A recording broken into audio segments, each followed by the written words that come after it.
Teddy Roosevelt, 1858-1919.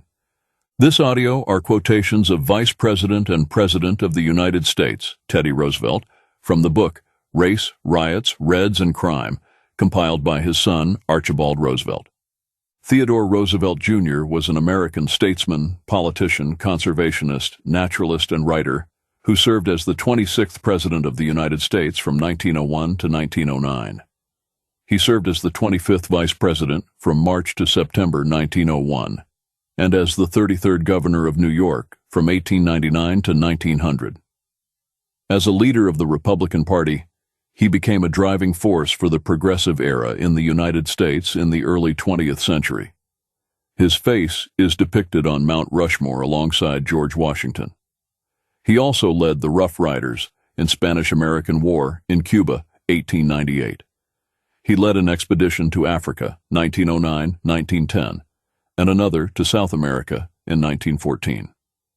For those who like movies, there is a fictional account of Teddy Roosevelt in the movie The Wind and the Lion. Roosevelt's thoughts on self-government are as follows. Throughout history, liberty has always walked between the twin terrors of tyranny and anarchy. They have stalked like wolves beside her, with murder in their red eyes, ever ready to tear each other throats, but even more ready to rend in sunder liberty herself. Always in the past there has been a monotonously recurrent cycle in the history of free states. Liberty has supplanted tyranny, has gradually been supplanted by anarchy, and has then seen the insupportable anarchy finally overthrown and tyranny reestablished. Anarchy is always and everywhere the handmaiden of tyranny and liberty's deadliest foe. No people can permanently remain free unless it possesses the stern self-control and resolution necessary to put down anarchy. Order without liberty and liberty without order are equally destructive. Special privilege for the few and special privilege for the many are alike profoundly antisocial. The fact that unlimited individualism is ruinous in no way alters the fact that absolute state ownership and regimentation spells ruin of a different kind. All of this ought to be trite to reasonably intelligent people, even if they are professional intellectuals. But in practice, an endless insistence on these simple fundamental truths is endlessly necessary. Most Western Americans who are past middle age remember young, rapidly growing, and turbulent communities in which there was at first complete anarchy. During the time when there was no central police power to which to appeal, every man fit for existence in such a community had to be prepared to defend himself. And usually, although not always, the fact that he was prepared saved him from all trouble, whereas unpreparedness was absolutely certain to invite disaster. In such towns, I have myself more than once seen well-meaning but foolish citizens endeavor to meet the exigencies of the case by simply passing resolutions of disarmament without any power back of them. That is, they passed self-denying ordinances saying that nobody was to carry arms, but they failed to provide methods for carrying such ordinances into effect. In every case, the result was the same. Good citizens for the moment abandoned their weapons. The bad men continued to carry them. Things grew worse instead of better. And then the good men came to their senses and clothed some representative of the police with power to employ force, potential or existing, against the wrongdoers. There should be at least 10 times the number of rifles and the quantity of ammunition in the country that there are now. In our high schools and colleges, a system of military training like that, which one obtains in Switzerland and Australia, should be given. Furthermore, all our young men should be trained in actual field service under war conditions, preferably on the Swiss model. If people cannot rule themselves, then they are not fit for free government, and all talk about democracy is a sham. And this is aside from the fact that in actual life, here in the United States, experience has shown that the effort to substitute for the genuine rule of the people something else always means the rule of privilege in some form or other, sometimes political privilege. sometimes financial privilege, often a mixture of both. Whenever there is tyranny by the majority, I shall certainly fight it. By the tyrannies from which we have been suffering in this country have, 99 times out of 100, been tyrannies by a minority, that is, tyranny by privilege. The only tyrannies from which men, women, and children are suffering in real life are the tyrannies of minorities. The truth is that a strong nation can only be saved by itself, and not by a strong man, though it can be greatly aided and guided by a strong man. A weak nation may be doomed anyhow, or it may find its sole refuge in a despot. A nation struggling out of darkness may be able to take its first steps, only by the help of a master hand, as was true of Russia under Peter the Great. And if a nation, whether free or unfree, loses the capacity for self-government, loses the spirit of sobriety and of orderly liberty, then it has no cause to complain of tyranny. But a really great people, a people really capable of freedom and of doing mighty deeds in the world, must work out its own destiny, and must find men who will be its leaders, not its masters. Roosevelt's thoughts on Jews are as follows. Roosevelt poked fun at Brooke Adams as Adams, looked forward with fiendish satisfaction to the enslavement of everybody by the Jews and other capitalists. However, he confided to his sister Anna that he, Roosevelt, had attended a huge lunch given by the Seligmans, where at least half the guests were Jew bankers. I felt as if I was personally realizing all of Brooke Adams' gloomiest anticipations of our gold-ridden, capitalist best-ridden, usurer-mastered future. 13 November, L896. His thoughts on Texans, Mexico, American Indians, hyphenation, English only as a national language, are as follows. Anyone who has ever been on the frontier, and who knows anything whatever of the domineering, masterful spirit and bitter race prejudices of the white frontiersmen, will acknowledge at once that it was out of the question that the Texans should long continue under Mexican rule, and it would have been a great misfortune if they had. It was out of the question to expect them to submit to the mastery of the weaker race, which they were supplanting. Roosevelt also strongly admired the fierce Norseman, or Viking. He thought there was a Texas race in that he compared the Texas adventure to the conquests of the Norse sea rovers. Restless, brave, and eager for adventure, excitement, and plunder, they were warlike, resolute, and enterprising. They had all the marks of a young and hardy race, flushed with the pride of strength and self-confidence.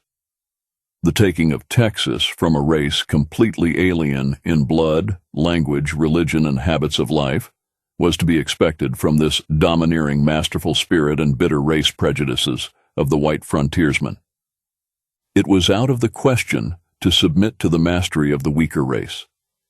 In the conquest, the real reasons were to be found in the deeply marked difference of race and in the absolute unfitness of the Mexicans then to govern themselves. The white Texans possessed that inestimable quality, so characteristic of their race, hard-headed common sense. However, concerning the Latins, they were treacherous, fond of the knife, less ready with their hands, and likely to lose either their wits or their courage when in a tight place. The American Indian, Roosevelt states, an upper-class Cherokee is nowadays as good as a white. The Nez Perces differ from the Apaches as much as a Scotch laird does from a Calabrian bandit. A Cheyenne warrior is one of the most redoubtable foes in the whole world, a digger snake one of the most despicable. The Pueblo is as thrifty, industrious, and peaceful as any European peasant, and no Arab of the Sudan is a lazier, wilder robber than is the Arapaho. And some tribes teach their children the art of inflicting pain, so that upon maturity they would find their keenest pleasure in inflicting pain in its most appalling form. Roosevelt deplored hyphenation, which perpetuated diversity, which obstructed assimilation and the fostering of national loyalties. There can be no divided allegiance here. Any man who says he is an American but something else also isn't an American at all. We have room but for one flag, the American flag, and this excludes the red flag which symbolizes all wars against liberty and civilization, just as much as it excludes any foreign of a nation to which we are hostile. We have room for but one language here, and that is the English language. For we intend to see that the crucible turns our people out as American, of American nationality, and not as dwellers in a polyglot boarding house. And we have room but one sole loyalty, and that loyalty is the American people. Of those that did not qualify per Roosevelt were blacks, some European whites, Asians, and Latin Americans. Employers who ignored race as a factor were incapable of thinking of the future of their children. He believed that Hawaii should be filled with whites. Roosevelt's thoughts on Africans, former slaves living in America, are as follows. The difference between what can and what cannot be done by law is well exemplified by our experience, of which Mr. Watson must have ample practical knowledge. The Negroes were formerly held in slavery. This was wrong which legislation could remedy, and which could not be remedied except by legislation. Accordingly, they were set free by law.